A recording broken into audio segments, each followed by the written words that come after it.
ఎవరు బట్టలు ఎలా వేసుకుంటే నాకేంటమ్మా? మీరు ఎలాంటి బట్టలు వేసుకోవాలనేది మీ ఇష్టం. నేను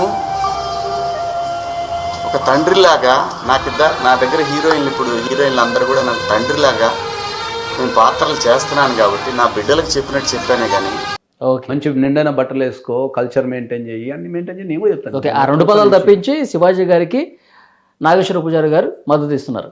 డెఫినెట్లీ ఇస్తాను నేను. డెఫినెట్లీ ఆ 2 పదాలు అంటే 100% తప్పు. సార్ కూడా చాలా రిగ్రెట్, శివాజీ గారు కూడా చాలా రిగ్రెట్ ఫీల్ అయ్యాను. నేను పర్సనల్గా మాట్లాడినప్పుడు చాలా లేదండి నేను తప్పు చేశాను నాతో అంటే నాకే బాధ అనిపించింది. ఒక అమ్మాయి ఉంది ఈ భూప్రపంచం లేదు, నా కంట్రీకి వెళ్ళి సీరా కట్టుకొని నిలబడ్డది అనుకో, అమ్మాయిని చూసేవాళ్ళు ఏమంటారు? జనరల్గా ఇండియన్ అంటారు. అంటారా? 100%. అంటే నువ్వు చీర కట్టుకోవడం ద్వారా ఇండియన్ అంటారు నిన్ను. ఆ సంప్రదాయం భారతదేశం అంటే ఈ ప్రపంచం మొత్తంలో నువ్వు చీర కట్టుకుని వేరే కంట్రీలో ఎక్కడ నిలబడ్డా కూడా ఓహో వీళ్ళు ఇండియన్స్ అంటారు.